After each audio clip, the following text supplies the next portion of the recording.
मुझे एक video viral हो रहा है आपका, बंदों को आपने चैलेंज किया है जी। 7 साल के लिए, क्या है? देखिए, हम लोगों ने यहाँ एक धर्म संसद किया और आप मोदी जी बहुत जानते होंगे, हम बहुत पहले से धर्म संसद कर रहे हैं। हमारा एक ही मुद्दा है, हमारा मुद्दा ये है कि अगर भारत में मुसलमानों की आबादी बढ़ गई तो हिंदुओं के पास रहने की कोई जगह नहीं बचेगी। अगर ये देश इस्लामिक हुआ तो हमारा सब कुछ खत्म हो जाएगा। हमने इस मुद्दे के सिवा अपने जीवन में किसी और मुद्दे पे बोला नहीं, हम बोलते ही नहीं हैं।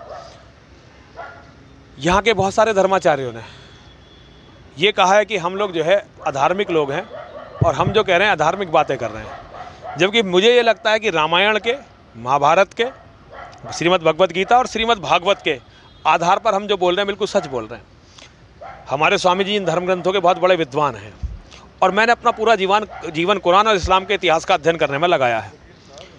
इन सारी चीज़ों को पढ़ते हुए, इन सारी चीज़ों को देखकर मुझे लगता है कि हम जो बोल रहे हैं वो सच बोल रहे हैं। अब हिंदू समाज को कन्फ्यूजन है कि पता नहीं हम सच बोल रहे हैं या वो धर्माचार्य सच बोल रहे हैं। तो मैंने उन धर्माचार्यों को जो हमारा विरोध कर रहे हैं, कुछ खुलकर कर रहे हैं, कुछ अपने यहाँ आश्रमों में बैठ के कर रहे हैं और कुछ पुलिस प्रशासन और राजनीतिक नेताओं के साथ मिलकर कर रहे हैं, तो मैंने ये चुनौती दी है, मैंने और स्वामी जी ने मिलकर, हम दोनों ने मिलकर, और हमारे साथ अब हज़ारों सन्यासी आने वाले हैं।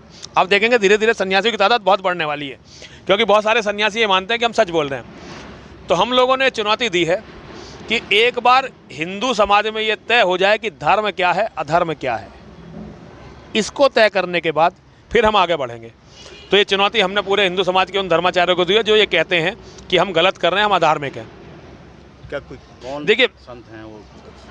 आप भी जानते हैं, मीडिया मुझसे अच्छी तरह जानता है, लोगों ने अखबारों में बयान दिया है कि हमें अपनी मर्यादाओं को याद रखना चाहिए। किसी की हिम्मत यहाँ पे ये नहीं हुई है कि जो मुसलमान मौलानाओं का सबसे बड़ा संगठन है जमीयत उलमाए हिंद, फैसला आ गया, कोर्ट ने फैसला कर दिया कि 38 लोग जो है वो मृत्युदंड मिलेगा, 11 को आजीवन कारावास मिलेगा, और भी दोषी हैं। और इन षड्यंत्रकारियों के पीछे भी और लोग थे, वो तो यहाँ की जांच एजेंसियों की हिम्मत नहीं है उनका खोलने की। एक भी हिंदू धर्मगुरु उनके खिलाफ नहीं बोल रहा। इसी हरिद्वार शहर में जमीयत उलमाए हिंद के मौलानाओं को बड़े बड़े धर्माचार्यों ने अपने मंचों पर बुलाकर महिमा मंडित किया और गौरवान्वित खुद को महसूस किया। आज एक भी मुंह नहीं खोल रहा। हम केवल बोल रहे हैं धर्म की रक्षा के लिए, आत्मरक्षा के लिए, तो लोग कह रहे हैं हमें मर्यादाओं का नहीं पता है। आपको सब पता है कि कौन कह रहे हैं कि हमें मर्यादाओं का नहीं पता है। एक तरफ आतंकवादी बम गोले का विस्फोट करके हमारे निर्दोष लोगों को मार रहे हैं और हमें मर्यादाएं सिखाई जा रही हैं, वो भी उनके द्वारा जो अपने आप को धर्मगुरु कहते हैं। क्या ये धर्मगुरु भगवान श्री राम से बड़े हैं? क्या ये योगेश्वर श्री कृष्ण से बड़े हैं? क्या बाबा परशुराम से बड़े हैं? क्या महर्षि विश्वामित्र से बड़े हैं ये लोग? क्या ये जगत गुरु शंकराचार्य जी से बड़े हैं? क्या ये लोग आचार्य चाणक्य जी से बड़े हैं? अरे इनकी किताबों के आधार पर, इनके लिखे हुए प्रमाणिक ग्रंथों के आधार पर हमें बहस करके बताओ कि हम गलत कहाँ हैं। ये तो आपको उनसे पूछना चाहिए। अब मैं तो आपसे मोदी जी इतना कहना चाहता हूँ, आप उनके पास जाइए, उनसे पूछिए कि एक आदमी वहाँ बैठा हुआ ये कह रहा है कि रामायण ये कहती है धर्म की रक्षा करो, गीता कहती है धर्म की रक्षा करो, महाभारत कहती है धर्म की रक्षा करो, वेद कहते हैं धर्म की रक्षा करो। आप लोग कह रहे हो कि धर्म की रक्षा अपने आप हो जाएगी, भगवान आके करेंगे। गीता और कर्म प्रधान विश्व रची राखा, जो जस करी तो तस फल चाखा, सकल पदार्थ है जग माही, कर्महीन नर पावत नहीं। हमारे धर्म ग्रंथ, मुझे तो ये पता है कि ये कहते हैं कि धर्म की रक्षा के लिए यदि मिटना भी पड़े तो मिट जाओ। वो कहते हैं कि हम अमर्यादित भाषा में बात करें। तो ये मुदित जी, अब आपको उनके पास जाके पूछना चाहिए कि भाई वहां पे बैठा हुआ, सर्वानंद घाट पे बैठा हुआ एक सन्यासी ये कह रहा, नहीं 2 सन्यासी ये बात कह रहे हैं। किसी ने स्वीकार किया आपकी जो चीज़ का वायरल हो रहा है? देखिए, जब स्वीकार करेंगे तो सब सारा शास्त्रार्थ आप लोगों के सामने होगा, क्योंकि हम सोशल मीडिया के माध्यम से उस शास्त्रार्थ को पूरी दुनिया में भेजेंगे।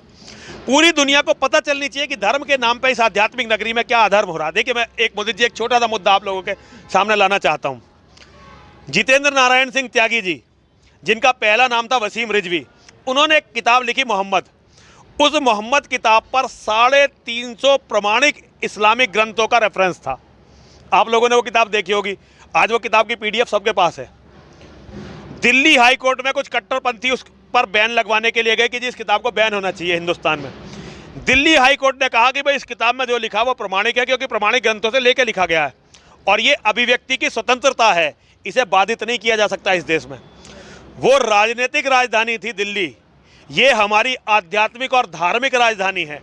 जो राजनीतिक राजधानी में, जहां राजनीति तो दलाल, राजनीति का तो रूप आप जानते ही है, जो बात दिल्ली में सही थी वो हरिद्वार में आके कैसे गलत हो गई? और वो आदमी बेचारा निर्दोष आदमी जेल में पड़ा हुआ है। अब से थोड़े दिनों पहले तक वो मुसलमान था, जब उसने ये किताब लिखी तब वो मुसलमान था, जब उसने इस पुस्तक का विमोचन किया तब वो मुसलमान था, लेकिन उसे किसी ने गिरफ्तार नहीं किया। उस पर कितने मुकदमे हैं, कभी गिरफ्तार नहीं हुआ। और जैसे ही हिंदू बना, गिरफ्तार करके जेल में डाल दिया गया और जमानत नहीं दी जा रही। इन धाराओं में मजाक बना दिया कानून का। हिंदू को कुचलने के लिए कानूनों का किस तरह सहारा दिया जाता है, ये देखिए। उस आदमी को जमानत नहीं दी जा रही, जबकि बेले मिल रहा है। पूरा देश में विवाद पैदा हुआ है इस वजह हिजाब पहनने को लेके कोर्ट में और इस तरीके से क्या कहना है? देखिए, हिजाब ये मुसलमानों का अपना मामला है। देखिए, मैंने आपको पहले भी बताया कि मुसलमानों का एक गिरोह है, वो कोई धार्मिक संगठन नहीं है, ये उनका अपना मामला है। इसमें मैं क्या बोल सकता हूँ, वो जैसे चाहें वैसे रहें। सही मानते हैं इसको कि कॉलेजों में हिजाब? मैं तो इस्लाम को ही सही नहीं मानता, हिजाब की तो बात छोड़िए, मैं तो इस्लाम को ही सही नहीं मानता। और अपने यहाँ मैं घूंघट प्रथा का, पर्दा प्रथा का विरोधी रहा हूँ।